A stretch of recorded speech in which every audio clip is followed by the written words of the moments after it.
y'all. Let's go on and get over to Terrence Howard and hear his tales of Diddy dumb Diddy dumb dummity.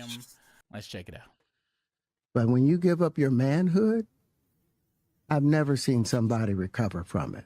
That was all the people that went to the puffy parties. That was all the people that did all those things thinking that there was never going to be a consequence for what they were doing. Get punked out and pimped out by some greater desire. You shouldn't have a greater desire than being a man. So I believe that's a big problem with a lot of the actors out there because they get fluid. And next thing you know, once you go fluid, it's gone. Don't be getting liquid out there. Let's see. You don't have any foundation to pull yourself back from. So maintain your man card, no matter what.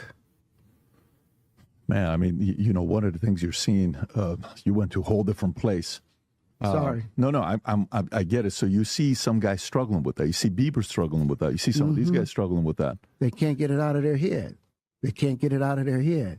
The things that they did, no matter how they did it, whether they were drunk or high or whatever, you gave up your man card. You need therapy. And that's the thing that hurts them the most. And so they end up on drugs, end up every way to try and get rid of any principles there are. And that's what the business does. And the women that trade their bodies to go and get the role.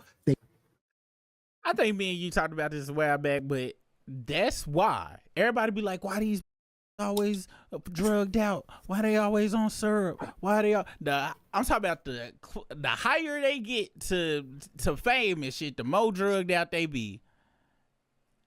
And we've all heard the story about Birdman and Wayne. And we seen the tongue kissing. Well, not tongue kissing, but I'm being honest. A kiss another man on television. And look, I'm not here to judge people's looks, but kiss a nigga look like baby. You might as well be tongue kissing goddamn turtle in the mouth. Okay.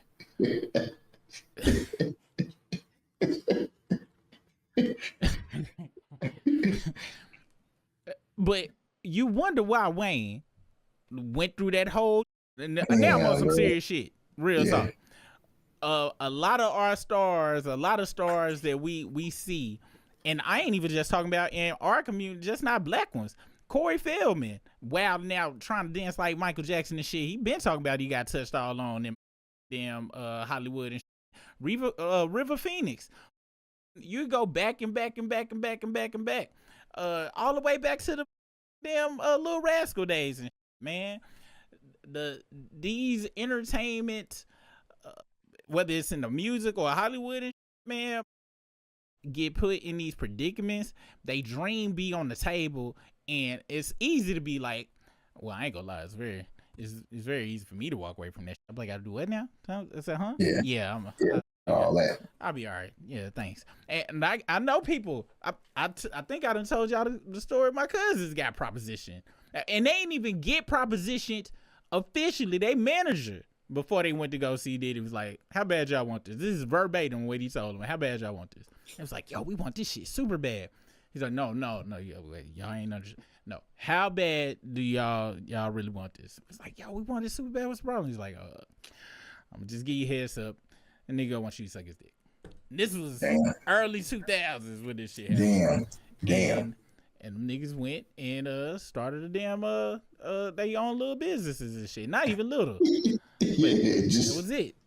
They was done after that. You know what I'm saying? Okay, this is the engine road over here. Okay, that's cool. It was like, you know what? It was nice working with you. And I'm talking about they had spent their whole entire from 17 all the way up to like 28. Finally get to that meeting, and boom, it's like, you know what I'm saying? But a lot of people get that they don't have no pre-warning of what's gonna happen. They in the office, the contract on the desk, everybody gone, and it's a stack of money right there. And you in front of Puff Daddy. Next thing you know, you in front of Puff Daddy and his little Diddy. And it's gonna be Diddy. It ain't gonna be no Diddy going on. There's definitely gonna be some Diddy happening over there.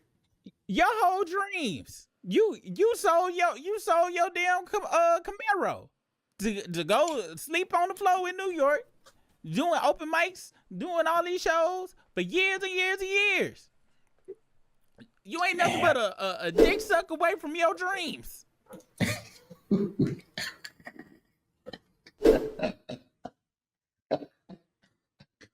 I'm just saying. I'm talking about the who go through with it. You can't just be like, oh, they just wanted to do. No, I'm talking about you there. Ain't no, and he be like, hey, you walk out though. It's money in this paper gone. Get your bitch ass back out in the damn open mic getting booed at the Apollo and shit, bitch. You lucky I even called you up here and shit. Damn. Next thing you know, hey, lost and turned out. Lost and turned out. And that Terrence Howard, you're cooking, bro.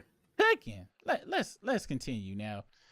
Be honest, this nigga look like a mixture between Rabbit from 8 Mile and Dick Tracy, but we're gonna continue. They get to the point where they have. It's about the message, y'all, not about what the message is wearing. Their Oscar, they have their money, but they don't have their dream. They don't have the soul that they started with. So it's like achieving don't mean anything. If I get all the Nobel Prizes from doing all of this, but in the process I have to trade out all of my integrity to do it so that they can stay in place, what benefit is that if I lose my integrity? You got to go in as a principal. And what we were brought in here is men. We produce 1,500 sperm per heartbeat for a reason, because the aggression is necessary.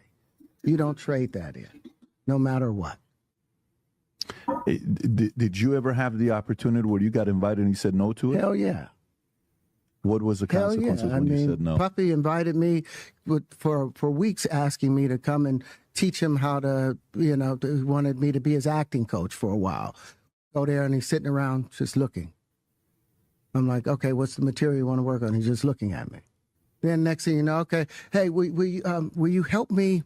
I want to hear your music. So I come over there and I play the music, and he's sitting there. I ain't go front. Can he play the guitar? Yes, but don't nobody give a about your music, dog. That's when he knew. He should have knew right then and there what the time was.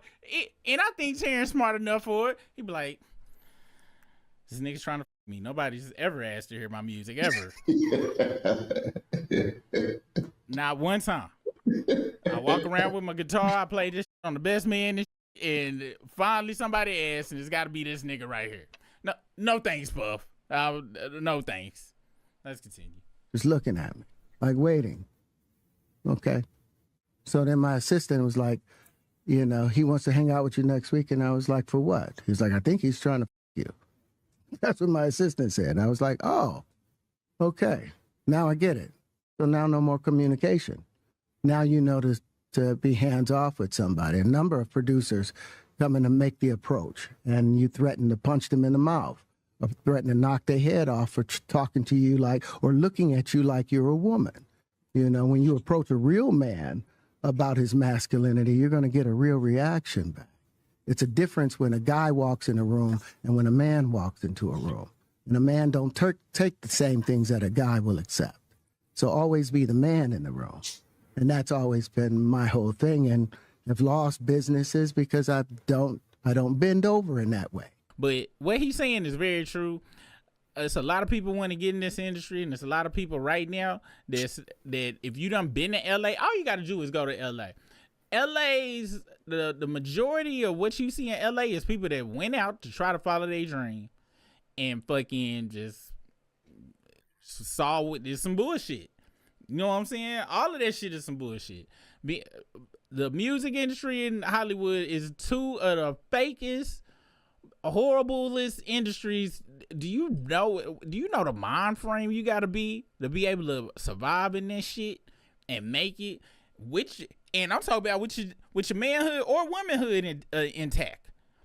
You know what I'm saying? Doing some shit you don't want to. It is a saying, and that for what will it profit a man if he gains the whole world but forfeits his soul? You would think I learned that shit from church. Didn't. Lord Infamous said that shit on the motherfucking 666 Mafia. All right. That was on the motherfucking that was on 6661. They was reading Oh, I think that was Juicy J reading that shit. But anyway, then the last verse was those who cross 666 get knocked down by 666 6661. Then that shit came on 666. Damn.